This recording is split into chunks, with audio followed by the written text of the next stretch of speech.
இந்தியாவில் நடத்தப்படும் உள்ளூர் தொடரான ஐபிஎல்லின் 17வது சீசன் வரும் 22ஆம் தேதி கோலாகலமாக தொடங்க உள்ளது. 5 கோப்பைகளை வென்று வெற்றிகரமான அணியாக திகழும் மும்பை இந்தியன்ஸ் இந்த வருடம் ரோஹித் சர்மாவை நீக்கிவிட்டு ஹர்திக் பாண்டியாவை புதிய கேப்டனாக அறிவித்துள்ளது. ரோஹித் சர்மாவை கேப்டன் பதவியில் இருந்து நீக்கியதன் காரணமாக ஏராளமான மும்பை ரசிகர்கள் கடுமையான எதிர்ப்பை வெளிப்படுத்தினர். வருங்காலத்தை கருத்தில் கொண்டு ஹர்திக் பாண்டியாவை தங்களுடைய கேப்டனாக நியமித்ததாக மும்பை நிர்வாகம் அறிவித்திருந்தது. இந்த நிலையில் ரோஹித் சர்மா அவர்களுக்கு மேலும் ஒரு வருடம் கேப்டனாக மும்பை நிர்வாகம் வாய்ப்பு கொடுத்திருக்க வேண்டும் என்று யுவராஜ் சிங் அதிருப்தியை வெளிப்படுத்தியுள்ளார். மேலும் புதிய அணியாக இருந்த குஜராத் மீது எந்த எதிர்பார்ப்பும் இல்லாத சூழ்நிலையில் 2022ஆம் ஆண்டு ஐபிஎல் கோப்பையை பாண்டியா வென்று கொடுத்ததாக யுவராஜ் கூறியுள்ளார்.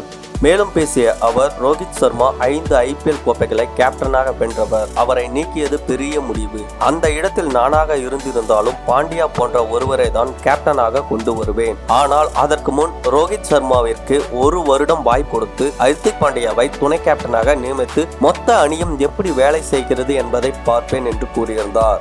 வருங்காலத்தை பார்க்கும் மும்பை நிர்வாகத்தின் கண்ணோட்டத்தை என்னால் புரிந்து கொள்ள முடிகிறது. ஆனால் இந்தியாவின் கேப்டனாக ரோஹித் சர்மா இப்போதும் இருக்கும் நிலையில் எடுக்கப்பட்டுள்ள இந்த முடிவு பெரியதாகும். பாண்டியா நல்ல திறமை கொண்டுள்ளார். ஆனால் குஜராத்தின் கேப்டனாக இருப்பதை விட மும்பை அணியின் கேப்டனாக இருப்பது அதிகப்படியான எதிர்பார்ப்பை ஏற்படுத்தும். ஏனெனில் மும்பை இந்தியன்ஸ் பெரிய அணி என்று கூறியுள்ளார்.